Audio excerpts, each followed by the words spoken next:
Okay, cool. When I started this video, I realized I completely forgot a small detail right at the beginning of the play. It may even be on the first page. I'm not going to go look for it now because I feel like it's going to be a pain in the ass. It's not a very big quote. But do you remember one of the things, it's a little not as dramatic in the movie we saw because people don't wear armor, but in the play, when Hamlet's ghost dad arrives, he wears armor. There's actually a cool Russian version of Hamlet where the ghost is like head to toe in armor, and when he lifts up his mask, he doesn't even have a face. He's just like walking empty armor. One of the details in the first page of the play is he says, such was the armor he had on when he smote the bloody poleaxe on the ice.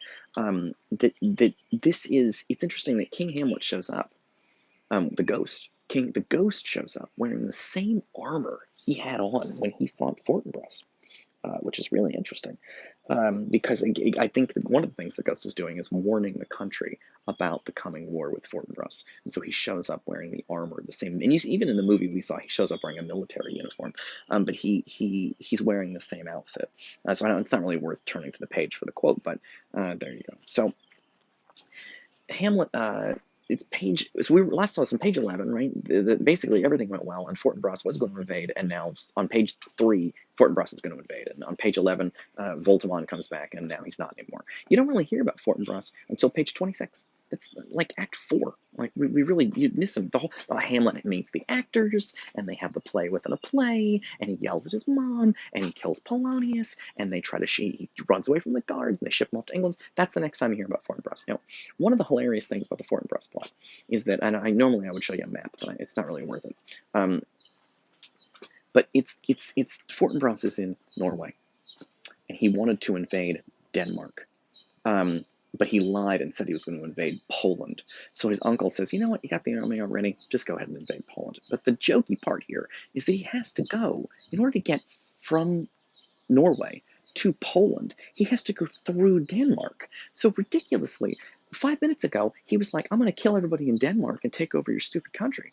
And now he's like, oh, by the way, Denmark, I'm going to need to stay with you for a little while on my way. He has to feed his soldiers and get everybody kind of taken care of. And that's in the previous speech. I forgot to point that out. I got a little distracted. But in that previous section with Voltimand, he says, he craves conveyances through your lands. He's going to need to stop by on his way to invade Poland. He's going to stop by Denmark, which is ridiculous. First he's going to kill you, and then he's like, "Can I feed my soldiers at your house?" And then move on. And a lot of my students are like, "Oh, he's going to trick him." No, that's exactly what he does. He stops by in Denmark and feeds his soldiers, and Hamlet briefly almost sees him. And what I want to look at next is the scene where Hamlet almost sees him. In our movie, this is the scene where Hamlet's killed Polonius and they're shipping him off to England for his own safety, but really Claudius wants the king of England to kill him. But they're shipping him off to England. Again, Denmark, Norway, England, Poland, 4 separate countries. They're shipping him off to England, and on his way out, remember, he sees all the soldiers. There's like horses and soldiers on the beach in the movie that we saw. He sees them, and it makes him sort of think about life, because everything makes Hamlet think about life. And that's the scene. I think it's Act 4, Scene 4. So let's take a look at this. This is one of the more fascinating parts of the whole play, and I really like it. So Fortinbras shows up. This is really our first time seeing Fortinbras the character. And Fortinbras shows up with the captain of his army. He says, "Go, captain, from me greet the Danish king. Tell him that by his license, Fortinbras craves conveyance of a promised march over his kingdom." Right, he has to travel through Denmark to get to Poland. "You know the rendezvous, that if his majesty would aught with us, we shall express our duty in his eye and let him know it so." Meaning, if he needs anything from us, we will show up and look right at him and do whatever he wants. The captain says, "I will do it, my lord. Go softly on." And then the captain leaves. I'm sorry, he says, "Go softly on," and then Fortinbras leaves. So Fortinbras is talking to the captain, and then Fortinbras leaves. Then Hamlet, Rosencrantz, Guildenstern enter. "Good sir, whose powers are these?" "Well, they are those of Norway," meaning they're from the country of Norway. "How purposed you, sir, I pray you, against some part of Poland?" "Who commands them, sir?" "The nephew to old Norway, Fortinbras." Now, it's already fascinating that Fortinbras and Hamlet are so similar. But hilariously, in this scene, Hamlet and Fortinbras, who have such similar situations, they both have dead dads. They're both princes. Their dads were kings.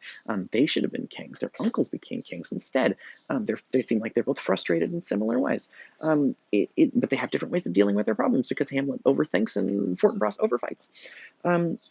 It's it's a funny moment, and they right here they just barely miss each other. Fortinbras is with the captain. Fortinbras says, "Okay, captain, do these things," and Fortinbras leaves. And the split second Fortinbras leaves, Hamlet misses him.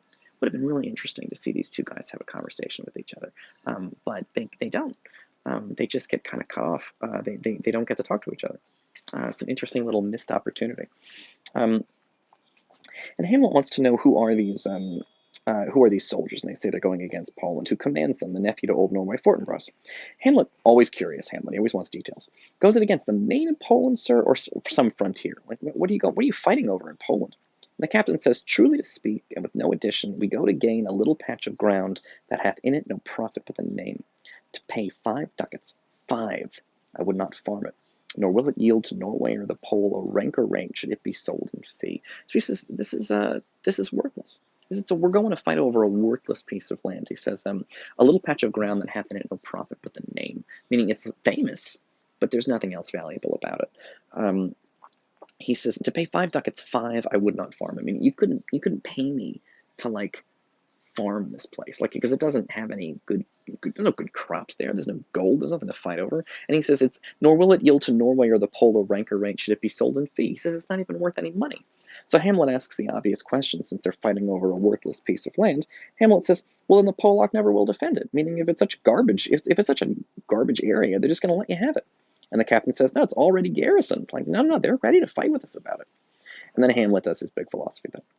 2,000 souls, 20,000 ducats will not debate the question of this straw, right? I mean, 2,000 people and all this money are going to debate. They're going to fight over a straw, a worthless thing. All this money and all these people are going to get killed, and all this money is going to get spent fighting over something that both sides know is worthless.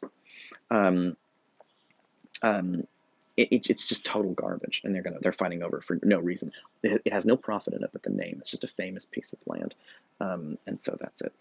And Fortinbras here, so Hamlet, so Fortinbras is off, and Hamlet's talking to the captain, and then he says this is one of my favorite lines in all of Hamlet. He says, "This is the imposthume of much wealth and peace that inward breaks and shows no cause without why the man dies." That is a tough line because, first of all, no one knows what an imposthume is. An imposthume is like a boil. I mean, it's like a big bubble of pus and blood and stuff on your neck. It's like a big. And Hamlet says he's looking at all these soldiers and all this money and all these people are going to die fighting over just a worthless piece of land. Like, both sides agree that it's garbage.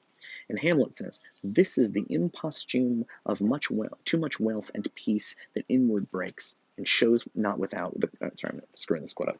"This is the imposthume of much wealth and peace that inward breaks and shows no cause without why the man dies." An imposthume is a boil filled with pus.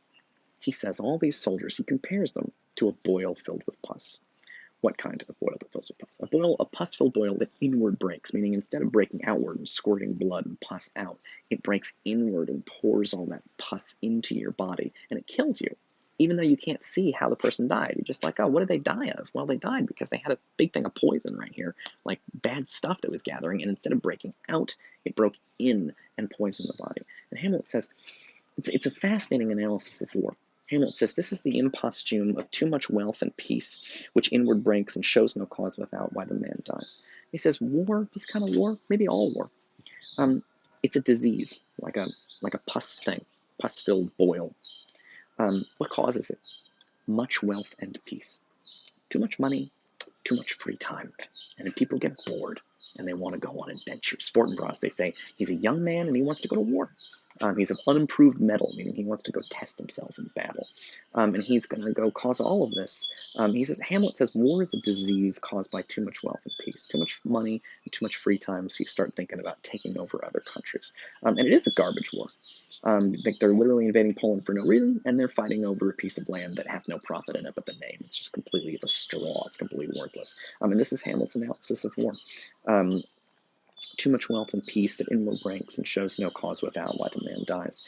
That it's going to destroy your country and no one will even be able to understand why. Just like when the pus-filled boil breaks inward and poisons your body, people don't know what happened to you. They're just like, I don't know what he died of, because they can't see that the poison went inward. And Hamlet says war is the exact same thing.